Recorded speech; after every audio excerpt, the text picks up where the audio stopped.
My first semester in grad school, I had moved across the country. I had started a completely new program. I didn't know anyone. I was really nervous. And I ended a 6-year relationship. Now, I should have ended that relationship a long time ago, but that's a story for another video. But I felt really lost, and I just wanted to talk to someone, have someone just process the end of that relationship and put me in a good spot so I didn't mess up my first year in grad school. But I had no idea where to look to find a therapist. And thinking back on it, it's actually quite absurd that I was in school to become a therapist, and I didn't even know where to begin. Now, thankfully, I had a professor who had made a comment at the beginning of the semester that if anyone was looking for a therapist, he knew a lot of people in the community who he could refer. And he did end up referring me to someone really great who I met with for a couple of sessions to help me process the end of that relationship. But it got me thinking, if you don't have someone in your life who talks about their therapy experience, who's a therapist, I have a lot of friends who reach out to me about where to get started, you would have no idea where to start. And so I wanted to make this quick video to go over a couple of ways that you can find a therapist. Now, the first, when it comes to any kind of referrals, any kind of recommendations, is checking in with family, friends, loved ones, coworkers, all of that kind of stuff. Now, the one caveat I will add to this is as therapists, we try to avoid what's called a dual relationship, meaning, we have this client-therapist relationship. We don't want to have any other types of relationships with that person. It just makes it very difficult, increases bias, all of that kind of stuff. So I only bring this up as a caveat because if a close family member of yours or a close friend who's maybe been dealing with things in their friend group recommends someone to you, that therapist might not be able to see you. However, even if that's the case, that person who's been working in the community should have other referral sources and should have other people that they trust, that they know, that they can recommend to you. So it's still a good starting point. The same goes for, let's say you have a friend who's dealing with trauma, but you really want to work on insomnia. Like I do a lot of therapy with folks struggling with insomnia, and their therapist really wouldn't be a good fit for you. You can still reach out to that person and say, hey, so-and-so sees you, they love you. I don't know if you'd be a good fit for me because this is what I'm looking for, but do you know anyone that you would recommend?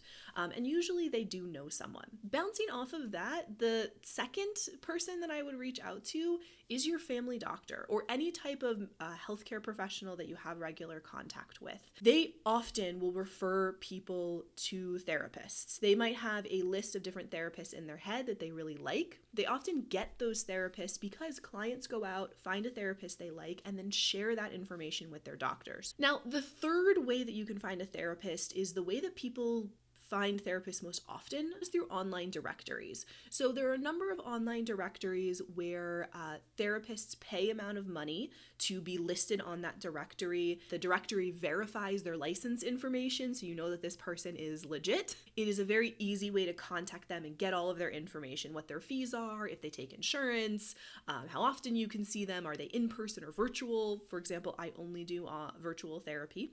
And it is just a great way to get a lot of information. Usually there are a lot of different filters that you can go through. So if you want to see a male therapist, or maybe a Black therapist, or maybe a therapist who speaks a certain language, that is a great way to filter out therapists. The most common directory is Psychology Today, and that's really just because it's been around the longest. So it's a pretty robust search mechanism. But there's also things like ZenCare, which is catered a little bit more to people who don't want to go through their insurance and who do want to pay out of pocket and, are kind of looking for quality care for folks who don't take insurance.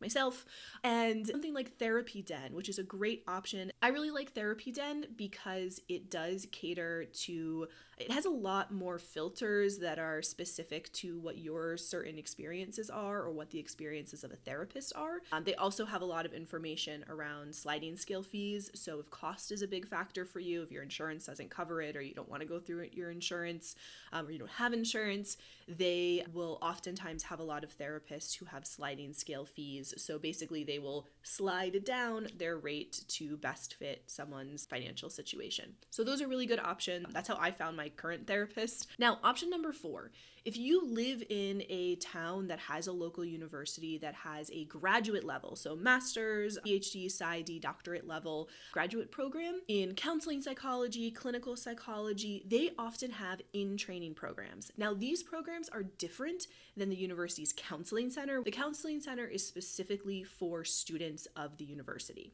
But a training center is basically, in order to graduate, I needed to see a certain number, certain hours of clients. I couldn't just read about it in a book. I had to actually help people and practice and learn and develop skills.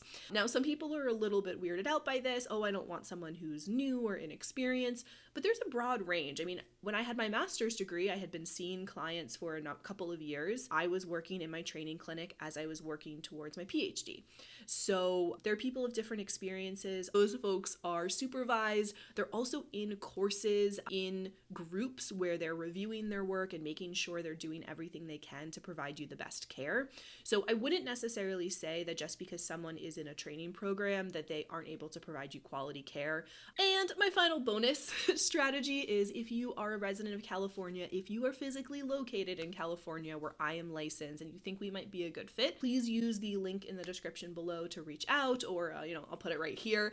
I am a licensed clinical psychologist in California. I do virtual sessions, but you must be living in California. That is where I am licensed. Now, you might be thinking, okay, great, I know where to find a therapist, but I don't know what I'm looking for in a therapist. There are all of these filters, there's all these letters after people's names. Like, what am I actually looking for? How do I use this directory and find someone who might be a good fit? Subscribe and stay tuned to my next video, because that is going to give you a lot of information, and I'm actually going to be showing you like a screen share of how to go through and understand and filter through who might be the best therapist for you, because it is a personal choice.